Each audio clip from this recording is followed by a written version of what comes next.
so when we understand what Zechariah is saying, he's prophesying that when God's people return to the covenant, when they return to him, he's going to return to them. Do we want to see God return to us? Yes, we absolutely want to see God return. So God is first calling for his people to return to him. And that's a very important point. So I want to get started tonight in talking about this amazing Shabbat Tshuva, by going to our Torah portion in Deuteronomy chapter 31. So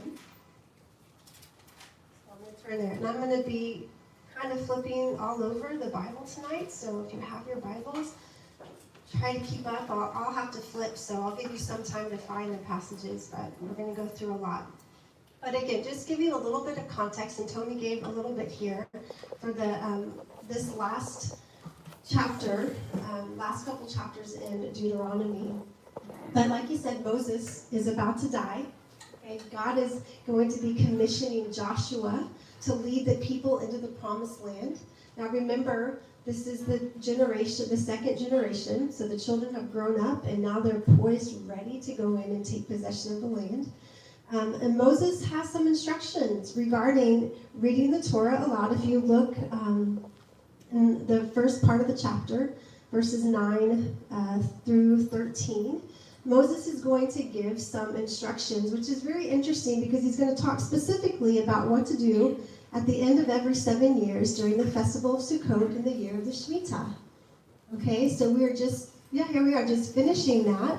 At the end of that 7 years, during the year of the Shemitah, Moses is commanded to read the Torah, to read the Torah to the people. And I just want to point out that it's not just the people of Israel, but he says all the foreigners with you. Okay, so that's very prophetic, and I'm not going to touch any more on that. I just want you to see the context of what's happening. And then in verses 14 through 18, there's a prophecy concerning Israel's future. Does everyone understand and realize how prophetic the book of Deuteronomy is? That it holds all of Israel's future up to the return of the Lord. Okay, so it is such a powerful, powerful prophetic book. But here, the Lord is going to say to Moses, the time is coming for you to die. Summon Joshua and present yourself in the tent of meeting so that I can commission him. Moses and Joshua went and presented themselves in the tent of meeting. The Lord appeared in the tent in a column of cloud. The column of cloud stood above the entrance to the tent. And the Lord said to Moses, you are about to sleep with your ancestors, but this people will get up and offer themselves as prostitutes to the foreign gods of the land where they are going. When they are with those gods, my anger will flare up, and I will abandon them and hide my face from them. They will be devoured, and many calamities and troubles will come upon them. Then they will ask, haven't these calamities come upon us because our God isn't here with us? But I will be hiding my face from them because of all the evil they will have done in turning to other gods. Now, it's a little disappointing for me as I read this because God stops before the redemption. Okay, but he's pointing out that in Israel's future, they're going to prostitute themselves by worshiping other gods, by worshiping idols, and as a result of that, God is going to hide his face from them. Okay? So then he goes on and tells Moses to write a song as a witness against them, and the prophecy concerning Israel's rebellion is then repeated, and then Moses writes the song. I'm just kind of paraphrasing this portion. And then it tells us that God commissions Joshua in verse 23. Moses completes the Torah, and he gives it to the priests to put in the ark. And then the leaders are assembled so that Moses can tell them through this prophetic song about the future of their people. Moses, at the end of this chapter, is going to put this whole future calamity. So God's people, we know, are going to go through a lot of calamities. We know that from the moment they left Egypt, they were persecuted, and they have been persecuted every single generation, and today they still are persecuted. But Moses is going to put the context of this calamity at its ultimate end. There's a finality to God's plan, okay? And so Moses tells us at the end of this chapter, in verse 29, Moses is kind of frustrated with the reality of what's happening. He says, because I know that after my death, you'll become very corrupt and turn aside from the way that I have ordered you. And that disaster will come upon you in the end times, in the last days. Because you will do what the Lord sees as evil and provoke him by your deeds. Okay, so I want you to understand that Moses is pushing this all the way forward, not to just the history that we know of Israel's history, in their history of abandoning God's covenant and exile and return and then exile again. This is pushing it all the way to the ultimate end, okay, to the very end of their redemption, the very end times. Okay, so Moses is saying that there's a calamity coming upon you, but what I want to point out in this whole kind of summary of Israel's future is that Moses says that there's coming a time, because of their rebellion, that God is going to hide his face from his people. And so I want to ask the question, what does this look like? What does it look like for God to hide his face? So I want to skip over to the next chapter, chapter 32, and we get a little bit of a glimpse in the Song of Moses of what this is going to look like. So if you will just turn, and we'll start actually in verse 19 of chapter 32. So again, God's reiterating through this song that Moses was commanded to sing in front of all the people. He's wanting to sing this song so that they know it's going to testify against them what's coming for their future. So God is describing it, and in verse 19, it says, Adonai saw and was filled with scorn at his sons and daughters' provocation. So it's, again, talking about their rebellion, their fornication, turning away from God. He said, I will hide my face from them and see what will become of them, for they are a perverse generation, untrustworthy children. They aroused my jealousy with a non-God and provoked me with their vanities. I will arouse their jealousy with a non-people and provoke them with a vile nation. I heard Morgan, and I hope other people had this same epiphany. Those words should be familiar to you, especially if you have studied this concept, but what New Testament scripture should have started coming in your mind, specifically Romans 11, okay? And we'll read some of those passages later. But God tells his people that hiding his face looks like him provoking them to jealousy with a non-people. Okay? With a non-people. What does that mean? Okay, God's people, the Jewish people, they belong to God. They're his people. The non-people is a reference to the nations, okay, to the Gentiles. They are a non-people. And God says that I'm going to provoke them to jealousy. He's a jealous God. He says, I'm going to provoke them to jealousy, my people, with the non-people.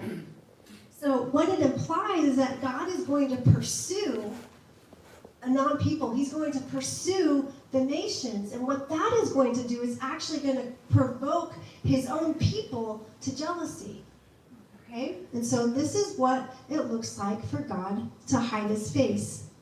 The rest of this song speaks about God's anger towards Israel's rebellion. It hints at their restoration, and it ends with God bringing intense judgment upon the nations and his adversaries. So basically it ends, like I spoke about before, a culminating day of the Lord, where God comes to rescue his people and avenge his enemies. Okay, that's ultimately what the day of the Lord is about. God coming to avenge his enemies, rescue his people, and then make good on all of his promises that he gave to Abraham, to establish his people, to bless them, to give them a heart after him, to love him with all of their heart, mind, and soul, a covenant that they will not break. Okay, this is what God is ultimately going to do for his people, but he tells us that because of their rebellion, there will be a season of God hiding his face, and the hiding his face is going to look like him pursuing a different nation, or other nations, and not his own people. Guys, this is the mystery of the gospel going to the nations. We know that the gospel goes to the nations. How? Through the death and the resurrection of the Messiah, right? That's when this whole mystery of the Gentile inclusion takes place. It's after that, amazing culmination of God sending the Messiah to die and then to be raised. And then that message was then sent to the nations, okay? This was God in pursuit of a non-people. What had to happen in order for that to go forth is that God had to do something that actually grieves him very deeply. And that was to hide his face from his own people. There is a passage in Isaiah 53 that is usually and almost always mistranslated in Bibles. In Isaiah chapter 53, and everyone knows this passage, the suffering servant, I'm going to read verse 3. And here's how mine reads. It says, "People despised and avoided him, a man of pains, well acquainted with illness. Like someone from whom people turn their faces, he was despised. We did not value him." So we all know that this is a prophetic passage of Yeshua and how he was rejected and despised and scorned. And I want you to notice that the second to last line says, like someone from whom people turn their faces. What's interesting is that when you actually translate this literally from the Hebrew, it reads like this. "He was despised and rejected by men, a man of pains and knowing disease, and as though one hiding his face, he was despised, and we did not consider him." So the literal translation of this passage actually has Yeshua, or the Messiah, as the one hiding his face. Wow. So the Messiah is hiding his face in this passage. There are many texts, many texts that I'm actually not quoting any of them, but you'll have to trust me. In Second Temple Judaism that speak to this concept of the hidden Messiah. Okay? So I want to connect. I was just going to say, I'm reading the Amplified here, and it says, "Whom men hide their faces, he was despised." Yes, that's what most Bibles will read. But the literal translation is the reverse. Yes, that Messiah would hide his face. And so what I want you to see is the connection between God telling his people that he's going to hide his face from them, and how that connects right here to the reality of how God would do that with the Messiah hiding his face. So like I said, in Second Temple Judaism, the concept of the hidden Messiah was very popular. It was well understood because of this text from Isaiah 53, that when Messiah would come, he would be hidden. They wouldn't recognize him. This was the common understanding and belief in Second Temple Judaism, which is the time of the coming of Yeshua, when he walked the earth, that the Judaism of the day believed in this idea and understood that the Bible taught, the Tanakh taught, that the Messiah would be hidden. Okay, he would be hiding his face, and that they would not recognize him. So in Luke, the Gospel of Luke, there are times when, we read the New Testament or we read the Bible and we kind of scratch our head, like, why does that happen? So the Gospel of Luke it's one of those where the emphasis on the hidden Messiah is really clear, okay? And here's how we can see that. In Luke chapter 4, after Jesus rebukes the demons out of this man, he tells the demons, in verse 41, what does he say? Don't tell anyone, because they knew he was the Son of God. They knew he was the Messiah, the anointed one. But what did he say? He said, do not tell anyone. Why? Because at this time, they were expecting a hidden Messiah, a Messiah that they would not recognize. Okay? After raising Jairus' daughter in Luke chapter 5, he charged him to tell no one. Yeah. In Luke's rendition of Peter's confession, when Yeshua brings him to Caesarea Philippi, and he says, who do you say that I am? Instead of confirming, like we read in Matthew's rendition, he strictly warns them to tell no one, saying that the Son of Man must suffer many things. So do you understand that when Peter makes the confession here, Jesus says, who do you say that I am? He says, you are the Messiah. You are the Son of the living God. Peter understood. He saw it. His eyes were open. It wasn't hidden from Peter. But Yeshua said, don't say anything. He says, the Son of Man, and here's why. He says, the Son of Man, he didn't even call himself the Messiah here. He says, the Son of Man must suffer many things. The only exception is when he delivers a Gentile man possessed of demons. A man from the nations, he says, go and tell everyone. So, in Luke's continuation of the story, in the book of Acts, everything changes. In Acts chapter 2, 3, 4, we see Peter literally standing on rooftops, shouting and declaring and proclaiming, assuredly God has made this Yeshua, who was crucified, both Lord and Messiah. So we go from don't tell anyone to Peter is shouting it on the rooftops. And what was the single thing that happened in between the stories of Luke and Acts? The death and resurrection of Yeshua. Okay? That was the turning point. There was an appointed time for the Messiahship to be known. But here's what's incredible. Even to this day, he still remains hidden from Israel as part of God's master plan. There are many passages that we could read, I could pull up from the prophets that speak about a people that have ears but can't hear, and have eyes but cannot see. So, what does it look like for God to hide his face from his people? Is that he shuts their eyes. He restrains them from seeing. The power for people to see the hidden Messiah is God alone. Is the one who opens the eyes and opens the ears. An example, the road to Emmaus, which the disciples after the resurrection, they're scratching their head. What happened? We thought that he was the Messiah, and they're wondering what happens. And he comes to them, and what does he do?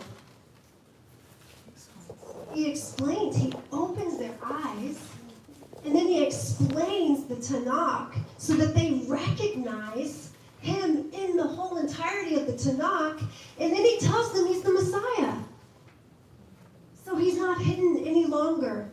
But he's the one who opened their eyes and gave them understanding. So there's a remnant of God's people, his chosen Israel, that he revealed himself to. He no longer was hidden, but he revealed himself to them. And that chosen remnant was who God used to be a light to the nations. Right? So God has hidden his face from his people by restraining their eyes from seeing their Messiah. He hides his face from them. Their eyes are restrained because they have not yet recognized him. I want to look at Romans chapter 11 so that we can read Paul's interpretation of this.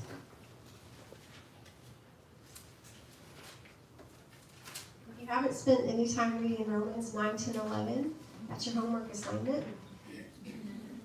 In Romans chapter 11, verse 25, Paul says, "For brothers, I want you to understand this truth, which God formerly concealed, but has now revealed, so that you won't imagine you know more than you actually do." So Paul is talking to Gentile believers who have the seeds of what is called replacement theology today already sprouting forth in this first century congregation.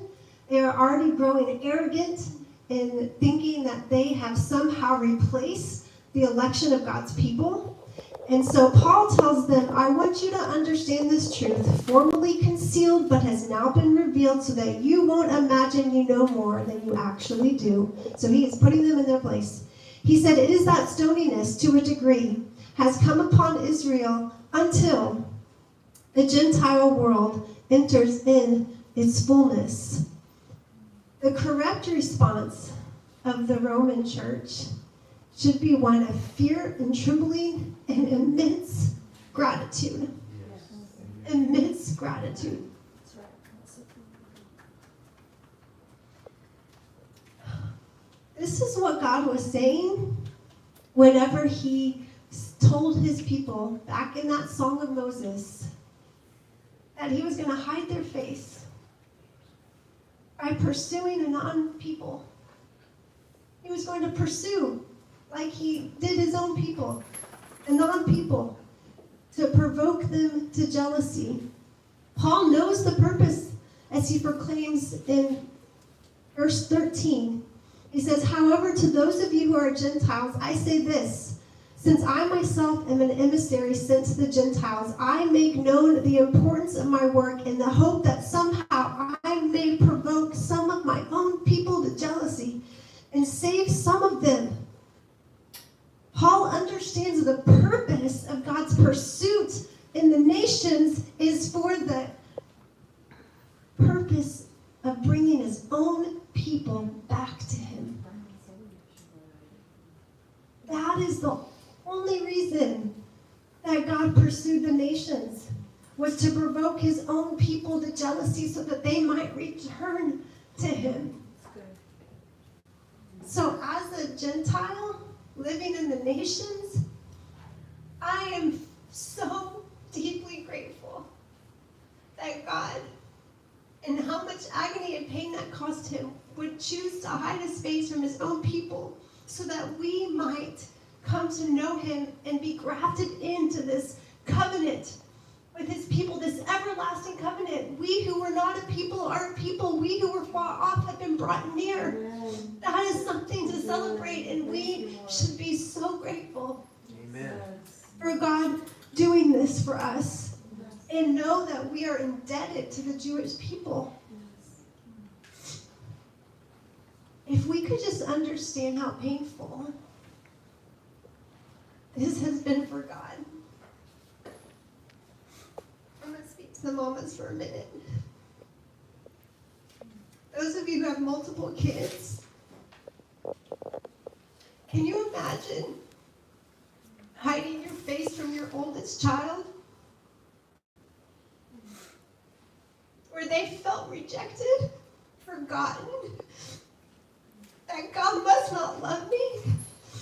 Can you imagine?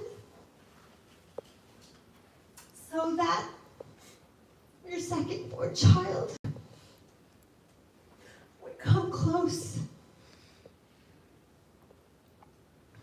Can you imagine the pain if me, as a human, could understand just a fragment of what that feels like because I have children? The pain that caused God, it's hard to articulate. But he's done this. But here's the reality. He longs, yearns for his people to return to him. He yearns for his people to return to him. He longs to bring about the fulfillment of his promises to Abraham. God yearns and longs to bring them into their land, to establish them and bless them and make them the head of nations, putting his Torah in their hearts and causing them to love him with all of their heart, soul, and being, never to depart from his truth. He wants to be fully theirs, and for him to be fully, and for them to be fully his. He wants that marriage covenant. Guys, the whole story is about this. The whole story is about God's pursuit for Israel, his beloved bride. Guys, we aren't solely the bride of Christ. We've hijacked that. Israel is God's bride. And we get to be grafted in. And we should, with, again, humility and gratitude, recognize this. This brings me back to my next point I want to make, going back to Deuteronomy. Okay, so back to the book of Deuteronomy, into our Torah portion.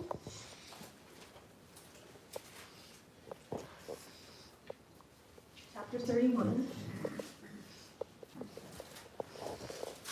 So if you recall, God tells Moses that he wants him to make a song about this so that his people can remember and understand what their future holds.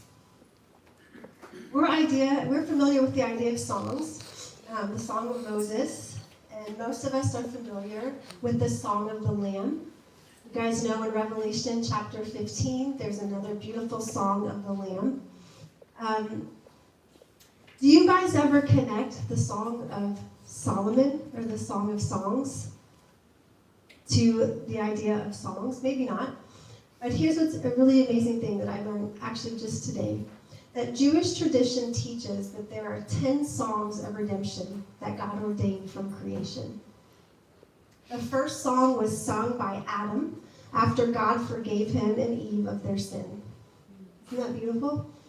The second after leaving Egypt, Deuteronomy chapter 15. The third when they entered the land of Israel. And on it goes through Israel's history. I would expect, I didn't get the full list, but I would expect that the Song of Moses to be numbered among these songs. And here's what's amazing. The Song of Solomon, it's the 9th out of 10 songs. This song is seen as a love poem of God and Israel and God's ongoing covenant with his people. Rabbi Akiva states in the Talmud this: the whole world is not worthy the day on which the Song of Songs was given to Israel. For all of Scripture is holy, but the Song of Songs is the Holy of Holies.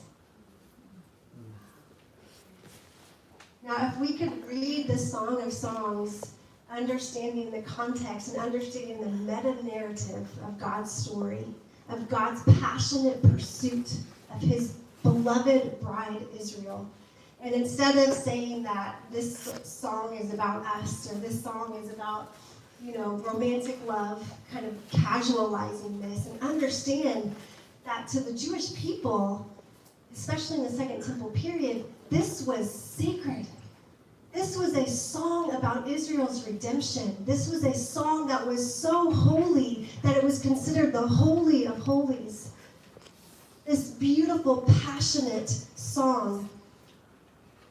The language is so strong, and it's so beautiful. It exudes God's passionate, fiery love for his people. One of the things I love pointing out about this song is that the very first letter of the Song of Solomon is an enlarged letter sheen.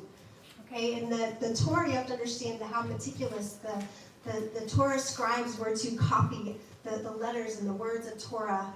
Okay, and they had to be perfect. If they weren't perfect, they couldn't use that scroll.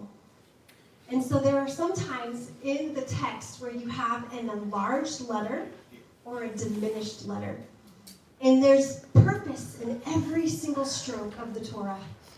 And what's so incredible about the Song of Songs is that the sheen, which is a letter that pictures this passionate fire of God's name and his protection and his shalom, his peace. It's the letter that we put on the mezuzah over our door. It represents God's kingdom. It represents God's love and protection. This fiery, passionate love, this letter is enlarged.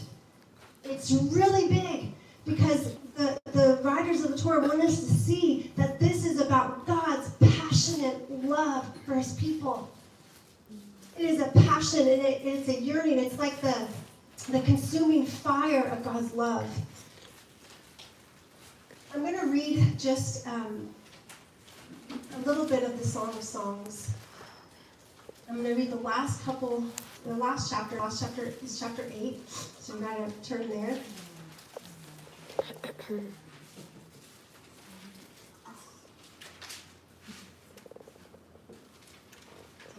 going to find it in my Bible.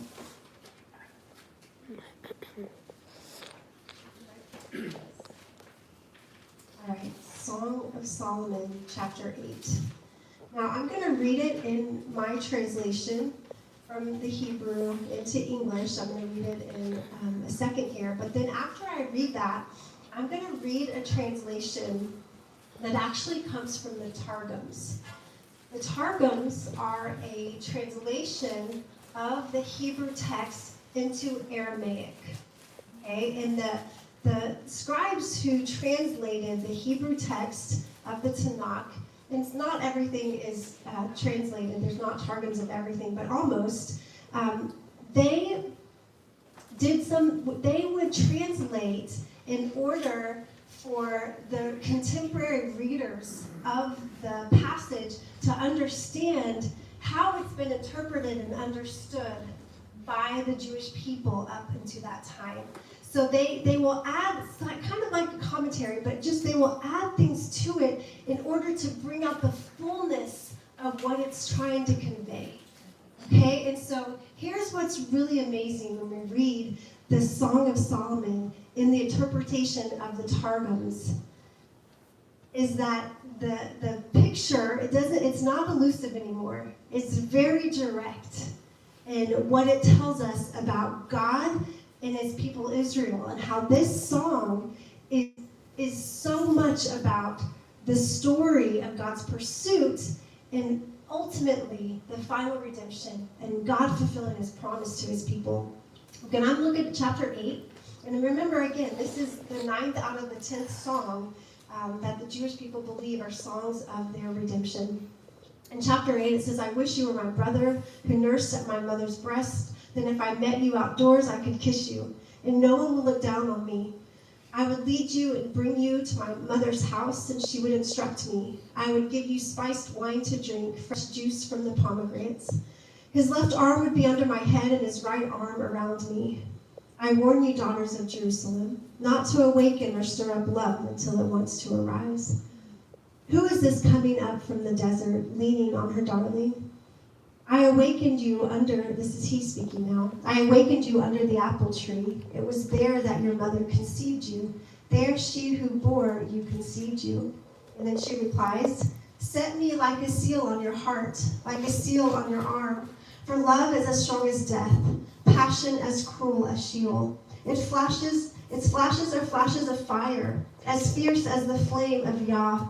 No amount of water can quench love. Torrents cannot drown it. If someone gave all the wealth in this house for love, he would gain only utter contempt. So very poetic, very beautiful language, but what does it mean? What does it mean? And so if we were to look again at the Targums, the translation of the scribes from Hebrew to Aramaic, it's going to be amazing. Listen to what it says.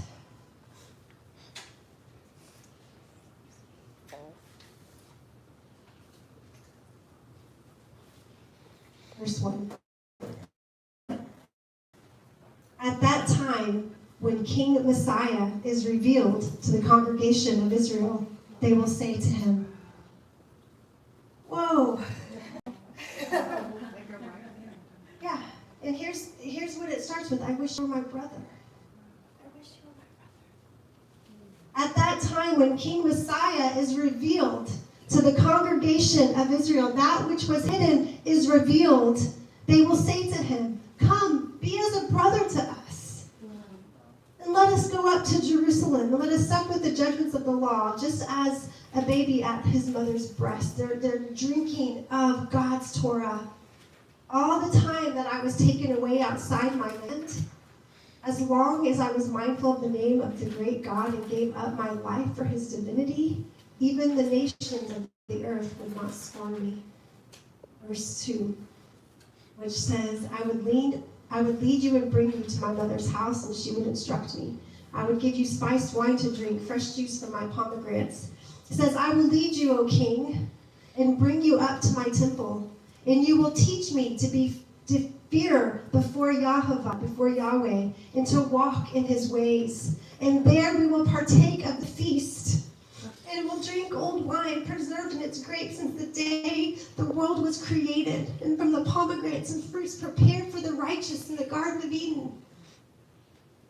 Wow, look at this redemptive story of God making good on his promises to his people. They're called, when Messiah, when King Messiah is revealed to the congregation of Israel, they're saying, I wish you were my brother. That I would go with me to Jerusalem and let us learn from the Torah and go into the temple and let's have a feast together. Verse 3, the assembly of Israel will say, I am the chosen of all nations. I bind tefillin on my left hand and on my head and fix the mezuzah to the right side of my door, a third of the height from the lintel, so that no demon has power to harm me. Verse 4, King Messiah will say, I adjure you, my people, house of Israel. Why are you warring against the nations of the earth to lead the exile? Why are you rebelling against the forces of Gog and Magog? Wait a little longer until the nations who come up to make war against Jerusalem are destroyed. And after that, the Lord of the world will remember for you the love of the righteous, and let it be his will to redeem you. Can you believe this? This was how they understood this passage. Why are you raging against the nations? Just wait. I'm coming for you. I'm going to redeem you. Solomon, this is verse 5. Here's what it reads in the Hebrew to English. Who is this coming up from the desert, leaning on her darling? Solomon the prophet said, when the dead will come to life, the Mount of Olives will be split, and all the dead of Israel will come forth from beneath it. Even the righteous who died in exile will come from under the earth by way of caverns and will come forth beneath the Mount of Olives. And the wicked who have died and been buried in the land of Israel will be cast up as a man throws up a stone with a stick. Then all the inhabitants of the earth will say, what was the merit of this people that have come up from the earth? Myriads upon myriads, as on the day when they appeared beneath Mount Sinai to receive the law. At that hour, Zion, mother of Israel, will bear her children, and Jerusalem will receive her captive children. Verse 6. Set me like a seal on your heart. This is her speaking. Like a seal on your arm, for love is as strong as death, passion is cruel as Sheol, its flashes are flashes of fire, as fierce as the flame of Yah.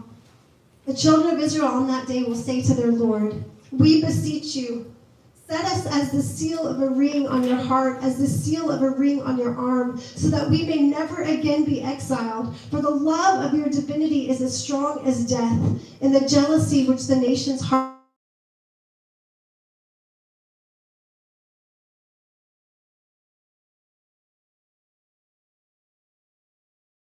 creation of the world, to burn the idolaters with it.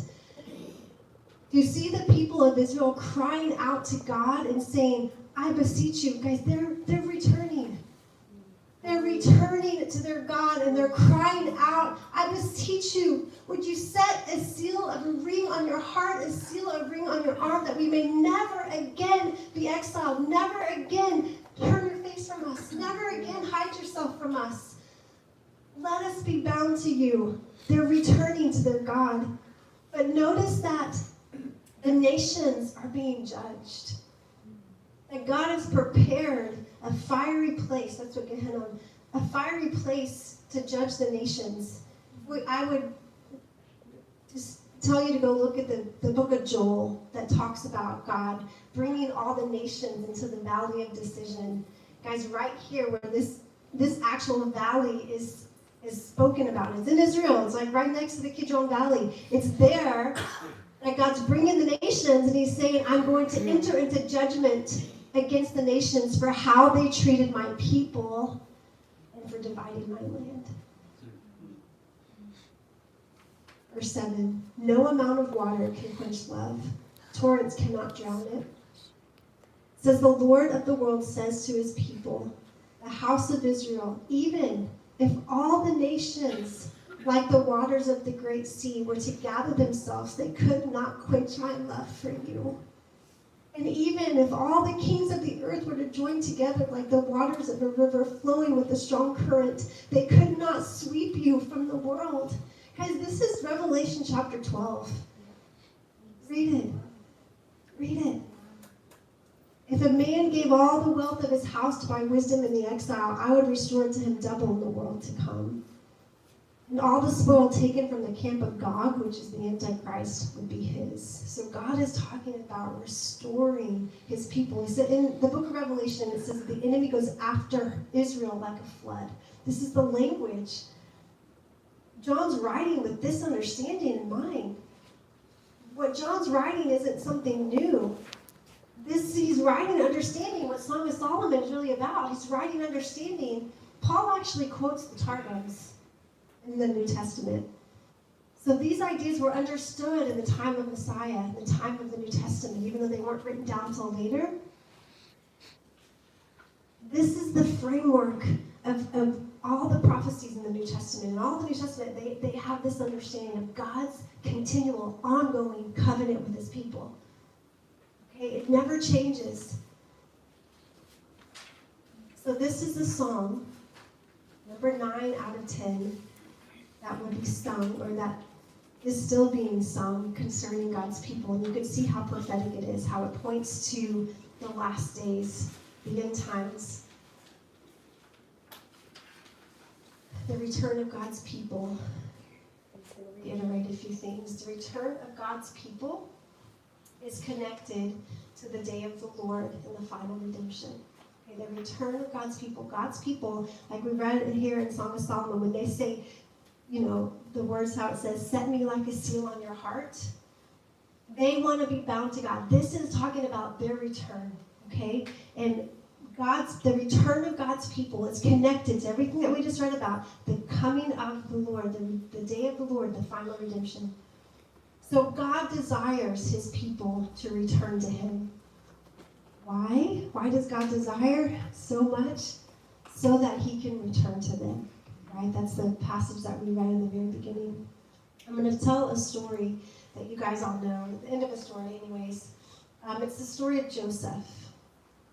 This is a beautiful, beautiful picture that kind of brings all of these ideas. In Joseph, we have the themes of being hidden and then being revealed.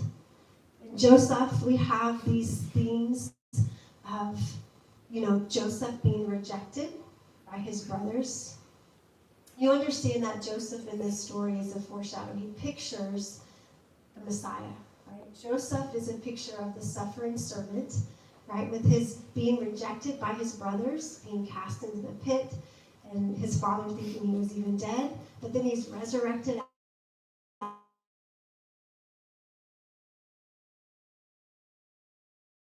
Nature of there's a thing that Jewish people or the rabbis understand, and the sages say, is that the things that happen to the forefathers are prophetic pictures of what's going to happen to his people, but also pictures of the Messiah. Okay, so we need to understand that this is meant to cause us to think, to see these pictures as they point to the prophetic picture of the Messiah. So Joseph, rejected but then exalted. I want to just pick at the end of the story in Genesis chapter 42.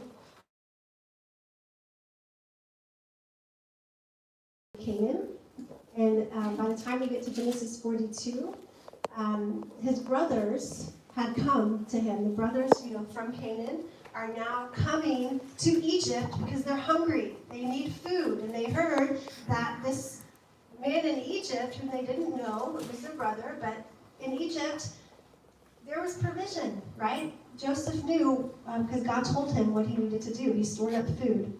And so by the time we get to chapter 42, the famine had reached the land, and his brothers had come to Egypt to buy food. So let's look at verse 7. It says, Joseph saw his brothers, and he recognized them. But he acted toward them as if they were a stranger. And he spoke harshly with them. He asked them, "Where are you from?" And they answered, "From the land of Canaan to buy food." So Joseph recognized his brothers, but they didn't recognize him. What's Joseph doing?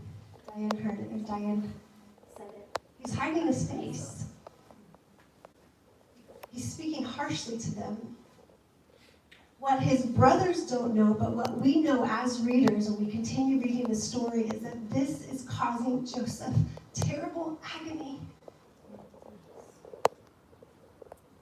This is very hard. He is restrained. The Hebrew here is literally, he's restraining himself. Joseph longs to reveal himself to his brothers, as Yeshua longs to reveal himself to the Jewish people. Longing.